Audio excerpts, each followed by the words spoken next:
नमस्कार दोस्तों, मैं आलोक सिंह स्वागत करता हूं आपके अपने चैनल फनी कैंप में। आज का टॉपिक है इंश्योरेंस कंपनियां फ्रॉड हैं। इंश्योरेंस क्लेम प्रोसेस बहुत मुश्किल है और ये मिला जुला के पूरा वेस्टेज ऑफ मनी है। पिछले दिनों मेरा थोड़ा सा सामना इन चीज़ों से हुआ तो मैं सोचा आपसे एक एक्सपीरियंस शेयर किया जाए। हुआ क्या कि अभी मतलब 5-6 महीने पहले मेरी वाइफ प्रेग्नेंट थी और इसका मिसकैरेज हो गया। तो ट्रीटमेंट तो हम पालम से चलवा रहे थे, वहाँ पे डॉक्टर हमारी अच्छी डॉक्टर है वो। लेकिन ये हुआ कि अब मिसकैरेज हो गया जब, तो जल्दबाजी में घर के पास ही एक नर्सिंग होम है, वहाँ चले गए हम।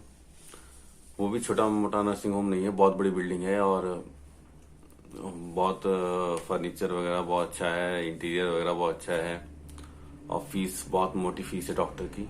मिला जुला के मैं ये कहूँगा कि ट्रीटमेंट के अलावा वहाँ सब चीज़ बढ़िया है। तो जब मिसकैरेज हो गया तो उसने अपना जो क्लीनिंग का प्रोसेस होता है वो डॉक्टर ने किया और कहा कि अब सब ठीक है, अब आप घर जाइए। तो हमने भी कहा चलो ठीक है।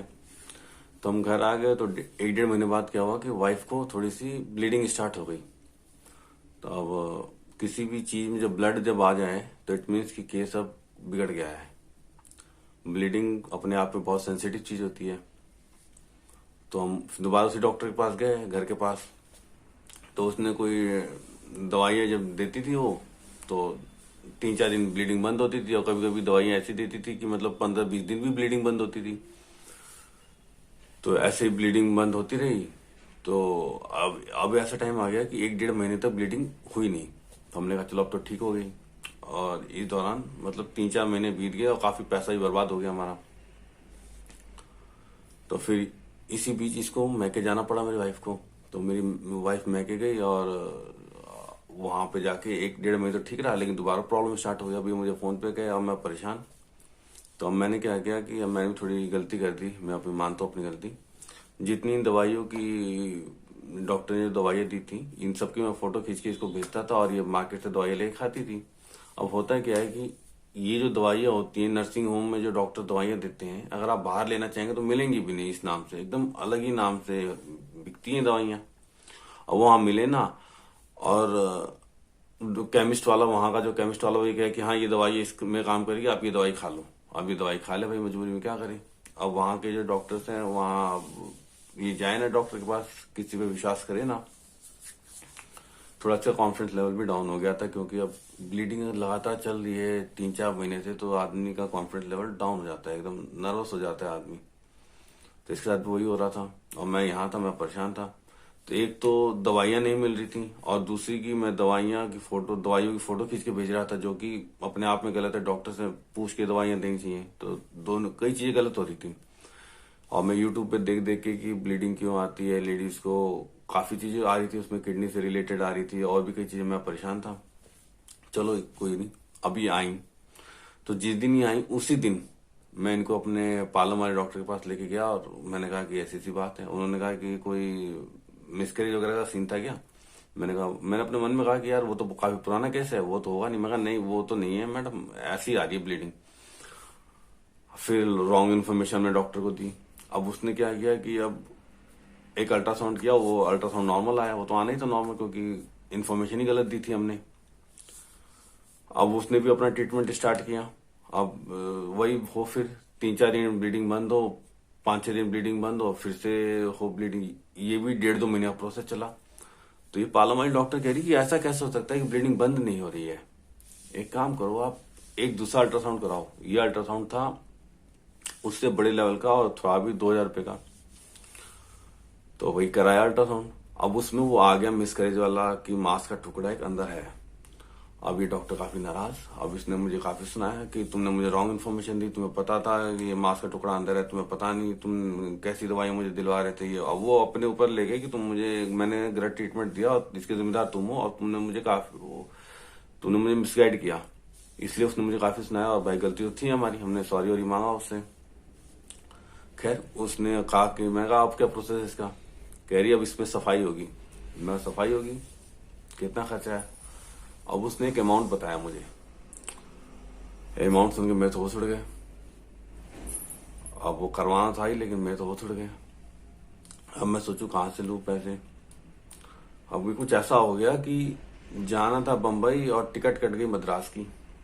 अब मैं बम्बई के रास्ते में मद्रास को लाऊं, वो आए ना, क्योंकि बीमारी का कोई बजट नहीं होता ना कि अब अगले महीने बीमार पड़ूंगा 10,000 रुपये लगेंगे, या अगले महीने मुझे सर्दी जुकाम होगी मुझे 200 रुपये चाहिए, वो तो एकदम से आ जाती है। लेकिन बजट तो फिक्स होता है कि इसका राशन का इतना आएगा, दूध वाले का इतना आएगा, केबल का इतना आएगा, और बाकी जो कर्जा है जिनका इतना देना वो फिक्स है।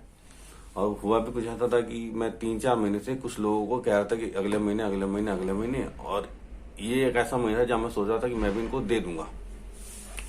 अब मैं कमिटमेंट, मेरी छुट्टी बनने जा रही थी, मैं काफी परेशान था। मैंने कहा चलो इलाज तो कराना ही है। अभी सोचते हुए मैं आ रहा था कि बैंक से लोन लूं, क्या करूं, दोस्त से मांगू, किससे मांगू, समझ नहीं आ रहा था। अब मेरी वाइफ पीछे बैठी थी और मैं बाइक चला रहा था। इन सब चीजों में सोचता रहा था, एकदम से मुझे ध्यान आया, अरे मेरा तो इंश्योरेंस है, मेरे तो ऑफिस में इंश्योरेंस है। चलो, मैं घर आया, मैंने अपने पापा ने पूछा मुझसे कि हाँ क्या हुआ। मैंने कहा ऐसी ऐसी बात है। मेरे पापा रिटायर्ड आदमी, पैसे की कमी है नहीं उनके पास।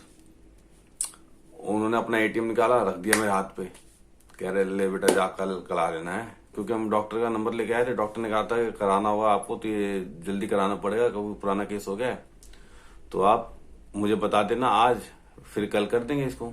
मैं ठीक है। तो मैं नंबर लेके आया था, नंबर था ही मेरे पास, तो मैं डॉक्टर को फोन किया, मैं कहा ठीक है मैम कल हम आएंगे और सारी चीजें होंगी। तो कह रही ठीक है। तो वो सारी चीजें तो हो गई, लेकिन वो इंश्योरेंस वाला सीन जो था वो मेरे को क्लेम तो करना ही था, प्रोसेस तो करना ही था। तो मैंने अपने ऑनलाइन अपने मोबाइल से ही उस समय अपना रजिस्टर था ही, सारी जो फॉर्मेलिटीज थी वो मैंने कर दी। अब मैं हॉस्पिटल, अब वो क्लेम प्रोसेस थोड़ा सा, मैं अभी कोई पैसे मिल गए, जब सेकंड ऑप्शन आपके पास होता है ना तो आप थोड़ा सा वो हो जाते हो, ढीले पड़ जाते हो। तो मैं भी, अब पैसे पापा ने दे दिए थे तो मैं थोड़ा शांत हो गया। अब अगले दिन जाके मैंने सारा काम करवा लिया, इलाज करवा के आ गया हम। अब हुआ ये कि अब भाई क्लेम प्रोसेस भी मैंने डाल दिया था। इस बीच में अपने ऑफिस चला गया। मैंने ऑफिस में जाकर कहा कि यार ऐसी ऐसी बात हो गई मेरे साथ, अब मैंने क्लेम किया होगा इंश्योरेंस से। तो सब कह रहे हैं इंश्योरेंस कंपनियां फ्रॉड होती हैं और क्यों कर रहे हो यार ये सब, कभी पैसे नहीं मिलते, बेकार है ये सब, टाइम बर्बाद है ये, सब ऐसे कहने लगे। और इवन ऐसे ऐसे लोग जिनको मुझसे कई गुना ज्यादा एक्सपीरियंस है और जो बाल बच्चे वाले इंसान हैं, और मतलब ऐसे ऐसे लोग। और मैं भी चक्कर में पड़ गया, चलो कोई नहीं, मैं कर तो दिया, ये क्या लगना था, मोबाइल से ही करना था क्योंकि ऑनलाइन ही है सारा काम। तो मैंने कर दिया वो। अब हुआ ये कि जो डॉक्टर की जो फीस लगी, मतलब जो सर्जरी वाले दिन जो पैसा लगा वो तो लगा ही। अब जो मेरी इंश्योरेंस कंपनी में एक फॉर्म आया जिसमें उन्होंने कहा कि जब आपको पहली बार पता लगा था कि ये प्रॉब्लम है, तब से लेकर अभी तक सारी दवाइयों के बिल और सारी पर्ची आप मुझे स्कैन करके भेजिए, ऐसा ऑप्शन आया उसमें। तो मैं स्कैन करके भेज रहा था। तो इतने मेरे दिमाग में आया, क्योंकि टाइम लग रहा था स्कैन करने में, मैं कहा यार ये पैसे वैसे तो आते नहीं है, सब लोग कह रहे हैं पैसे आते नहीं है, मैं क्यों टाइम खराब कर रहा हूँ, चलो कुछ ही भेजता हूँ। तो मैंने कुछ ही बिल भेजे, 2.5-3 महीने के बिल रख दिए, मैंने नहीं भेजे, मैं कहा छोड़ हटाओ।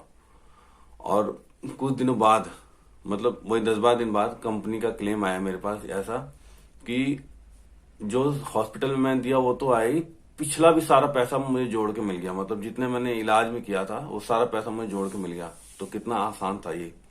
फिर मैंने वो सारा, फिर कुछ पैसा मैंने रख लिया और बाकी पैसा मैंने अपने पापा को, जितना मैंने पापा से लिया तो मैंने फादर को दिया।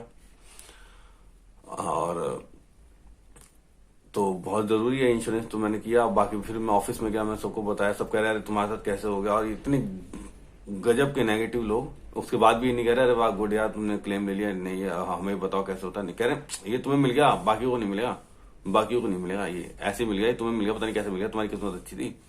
मैं ठीक है भाई।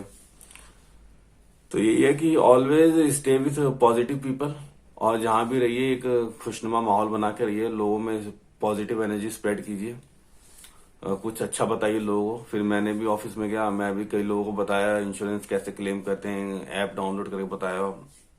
कई लोगों से मैं भी नई नई चीजें सीखता रहता हूँ ऑफिस में। तो ये दिल्ली में जो हम रहते हैं बहुत ज्यादा जरूरी है मेडिक्लेम, क्योंकि दिल्ली में हर दूसरा आदमी बीमार है और हर तीसरे चौथे आदमी के पास मेडिक्लेम नहीं है। तो इंश्योरेंस की पॉलिसी बहुत जरूरी है आज के इस महंगाई के दौर में, क्योंकि हर चीज का बजट है हमारे पास लेकिन इलाज का बजट नहीं है। और अभी कई चीजें मैं नहीं बता रहा हूँ आपको, इसी प्रोसेस में मैं कई जगह गया, तो इसी चीज के मुझसे कई गुना ज्यादा पैसे मांगे जा रहे थे वाइफ के इलाज के लिए। ये भी मेडिकल भी एक धंधा बना लिया लोगों ने।